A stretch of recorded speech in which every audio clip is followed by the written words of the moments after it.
Hey guys, welcome back to Exemplar C H. Friends नमस्कार, good evening. आज आपके समक्ष important one liners on Shakespeare fully important है। Only 40 questions हैं, लेकिन आपको मज़ा आएगा इस वीडियो को देखने के बाद। इंपॉर्टेंट क्वेश्चंस हैं, आइए शुरू करते हैं फटाफट। Question number 1, small cheer and great welcome makes a merry feast. मल्थाजार के द्वारा बोला गया है फ्रेंड, ठीक है, मल्थाजार के द्वारा। और आपको बता दें द कॉमेडी ऑफ एरर्स से लाइन लिया गया है, ठीक। और कॉमेडी ऑफ एरर्स की बात बता दें तो 1589 से लेकर के 94 यानी 94 तक लिखा गया था द कॉमेडी ऑफ एरर्स। उसमें एक कैरेक्टर है बाल्थाजार, और बाल्थाजार जो है एक्ट 3 सीन फर्स्ट में यह बोलता है कि small cheer and great welcome, अर्थात छोटी सी खुशी और एक बहुत ही शानदार स्वागत जो है एक दावत को बहुत ही आनंदमय दावत बना देता है। क्या?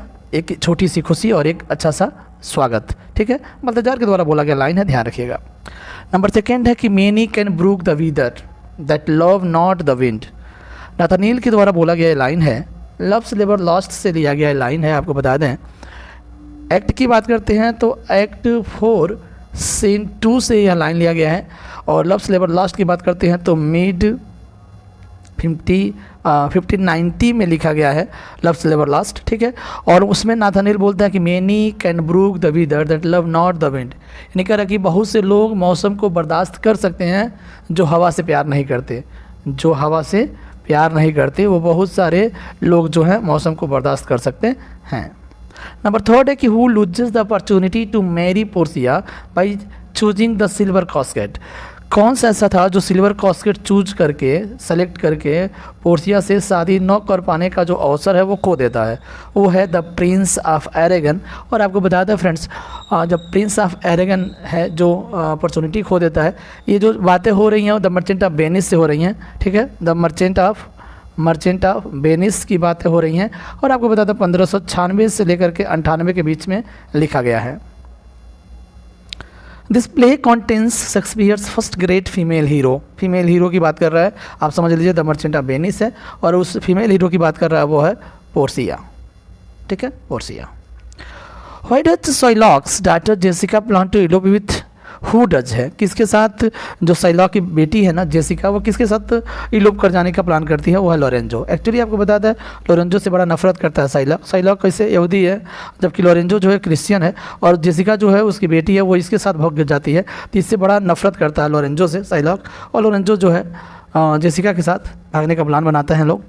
What does Portia give Bassanio as token of love? अपने प्यार के टोकन के रूप में क्या देती है बेसेनियो को कौन देती है? पोर्सिया। तो वह एक रिंग है, एक अंगूठी है, इसको भी ध्यान में रखिएगा। Who refuses to marry in the beginning of the play Much Ado About Nothing. तो कह रहा है फ्रेंड्स, जो मच एडो अबाउट नथिंग है ना, उसकी बात कर रहा है कि मच एडो अबाउट नथिंग की शुरुआत में ही कौन एक दूसरे से शादी करने के लिए मना कर देते हैं? तो बेनेडिक्ट और बिट्राइस हैं। बड़ा इंपॉर्टेंट लाइन इनके द्वारा बोला गया है। बेनेडिक्ट और बिट्राइस इंपॉर्टेंट कैरेक्टर भी हो जाते हैं मच एडो अबाउट नथिंग में, ठीक है, इंपॉर्टेंट कॉमेडीज़ में काउंट किया जाता है। बात अगर कर लेते हैं कब लिखा गया, तो 1598-99 में लिखा गया है मच एडो अबाउट नथिंग, इसको ध्यान में रखिएगा। बढ़ते नेक्स्ट क्वेश्चन की ओर। Who is said to be an ass? किसे एक गधा कहा जाता है? डॉगबेरी। तो डॉगबेरी और वर्सेस तो वैसे पुलिस कांस्टेबल हैं, ठीक है। तो डॉगबेरी को क्या बोला जाता है? एक गधा बोला जाता है। विच 2 कैरेक्टर्स राइट लव सोनेट? तो कह रहा है कि मच एडो अबाउट नथिंग में 2 ऐसे कैरेक्टर हैं जो लव सोनेट लिखते हैं। क्या लिखते हैं? लव सोनेट लिखते हैं। तो कौन है?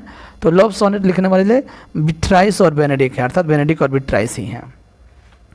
विच character is sad at the end of the play? तो प्ले के अंत में कौन सबसे सैड हो जाता है, उदास हो जाता है? वो है डॉन पेड्रो, ठीक है, डॉन पेड्रो, एक डॉन जॉन है।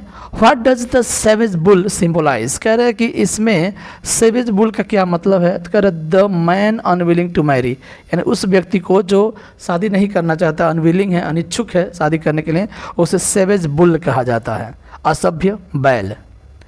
Who is the most socially powerful person in the play?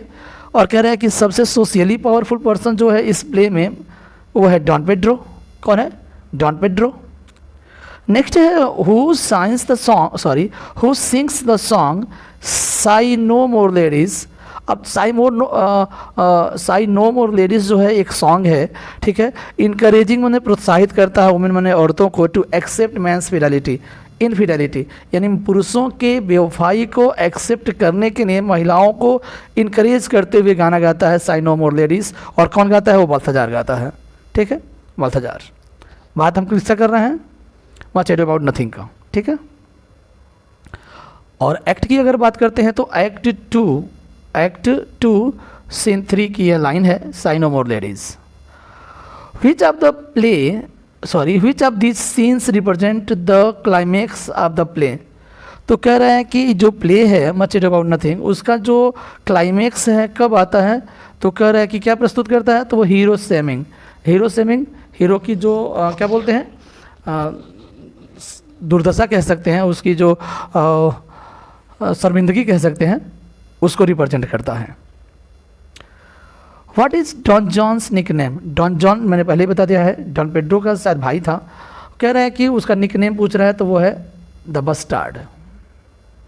Next है एज यू लाइक इट की बात कर लेते हैं। As you like it is a pastoral comedy believed to have been written in 1599। और कह रहा है कि एज यू लाइक इट एक बेहतरीन कॉमेडी में काउंट किया जाता है और 1599 में लिखा जाता है, फाइनली 1623 में पब्लिश होता है। What animal do Jaques? Jaques एक इंपॉर्टेंट कैरेक्टर है, मिलेंकली मैन के नाम से जाना जाता है। The lords of the forest kill. Jaques और जो जंगल के लॉर्ड्स होते हैं उस किस जानवर को मारे? तो एक डियर को मारे थे, हिरन को मारे थे।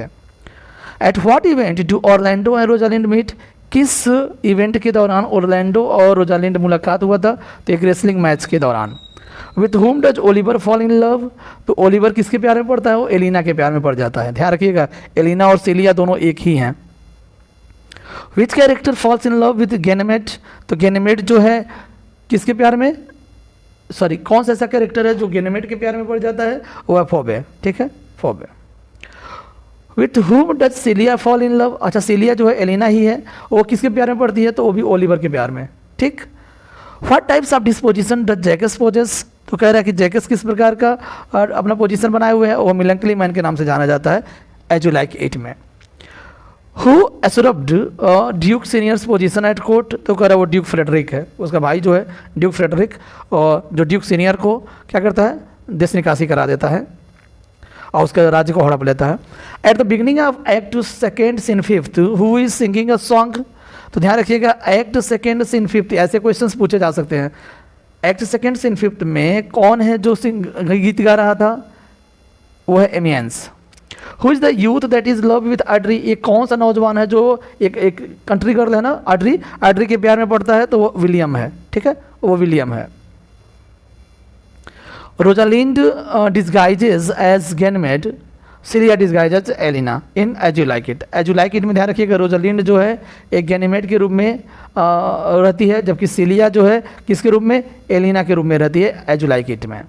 Who is the speaker of this lines? All the words a stage and all the main and women merely players. तो कह रहा है कि ये जो हमारा संसार है ना, वो एक मंच के समान है और यहाँ पर जितने भी पुरुष महिलाएं हैं वो एक पात्र के रूप में है। जैकस के द्वारा बोला गया लाइन है, इसको भी ध्यान रखिएगा एज यू लाइक इट में। और एक्ट 2 सीन 7 से यह लाइन लिया गया है, इसको भी ध्यान में रखिएगा। Who sings this song under the greenwood tree and blow blow the winter wind? As you like it's में एमियंस गाता है। कौन है? एमियंस जो है इन दोनों गीतों को गाता है, ध्यान रखिएगा। अंडर द ग्रीनवुड ट्री एक नावल भी है शायद थॉमस हार्डी के द्वारा, अंडर द ग्रीनवुड ट्री। और एक पोयम है blow blow the winter wind, बड़ा इंपॉर्टेंट पोयम है, एमियंस के द्वारा गाया जाता है in as you like it. Who tells Viola about Duke Orsino? तो आपको बताया था 12th नाइट की बात कर रहे हैं, लगभग 1600 या 1602 के आसपास में लिखा गया था। Who tells Viola about Duke ओर्सिनो? वेला को ड्यूक ओर्सिनो के बारे में कौन बताया था? तो वो शिप कैप्टन जो था, द शिप कैप्टन, वो बताया था ड्यूक ओर्सिनो के बारे में वेला से। Who start singing late at night in 12th night? 12th night में लेट नाइट कौन ऐसा है जो गीत गाता है? वो है फेस्ट है। Who suggest playing the practical joke on Malvolio? अच्छा, मोलवोलियो पर प्रैक्टिकल यानी प्रैंक करने के लिए कौन बोलता है? वह मारिया है। Why is Antonio unsafe in Illyria? Antonio जो है इलिरिया में सेफ नहीं है, क्यों? क्योंकि ओर्सिनो इज हिज एनेमी, क्योंकि ओर्सिनो जो किंग ओर्सिनो है ना, वह एंटोनियो का दुश्मन है। The full title of the play क्या है? द ट्वेल्थ नाइट या व्हाट यू विल, इसको भी ध्यान रखिएगा। What does Malvolio find on the garden paths? तो कह रहा है कि जो बगीचे का रास्ता उसमें मालवोलियो क्या पाता है? तो वो है एक लेटर, एक पत्र। What kind of song does Feste sing for Orsino? Orsino के लिए किस प्रकार का गीत गाता है फेस्टे? तो वो है रिलीजियस सॉन्ग, एक धार्मिक गीत गाता है। Where did Sycorax imprison Ariel? ये हम टेम्पेस्ट की बात कर रहे हैं जो 16 से 11 में लिखा गया था। साइक्रोक्स कैलिबन की माँ है, ठीक है। साइक्रोक्स कह रहा है कि इम्प्रीजन एरियल किस पेड़ में, कहाँ उसको बंद की थी एरियल को? तो इन ए क्लोवन पाइन, चीड़ का पेड़ होता है, ठीक है, चीड़ का एक पेड़ होता है क्लोवन पाइन, उसमें उसे बंद की रहती है। हाउ लॉन्ग है Prospero and Miranda been on their island? उस आइलैंड पर कितने लंबे समय तक रहे प्रॉस्पेरो और मिरांडा? तो लगभग 12 years. Who helped Prospero and Miranda to flee Italy? Italy भागने के लिए, ठीक है, इटली भागने के लिए किसने मदद किया था? तो किया था गंजोलो ने। गंजोलो ने प्रॉस्पेरो और मिरांडा का सहयोग किया था। After the shipwreck what does Prospero order Ariel to do? तो शिपरेक के बाद जब तबाही तूफान आता है तो शिपरेक के बाद प्रॉस्पेरो जो एरियल से क्या ऑर्डर करता है, ऑर्डर देता है क्या करने के लिए? तो उसे कहता है इनविजिबल हो जाओ, अर्थात अदृश्य हो जाओ। और आज का अंतिम क्वेश्चन है कि who is the king of Naples? तो नेपल्स का किंग कौन रहता है? तो वो है ओलोंसो, ठीक है, ओलोंसो। ओलोंसो का एक बेटा है, नाम बताइएगा उसका, ठीक है, जो मिरांडा से प्यार करता है। चलिए मिलते हैं नेक्स्ट वीडियो में, बाय बाय।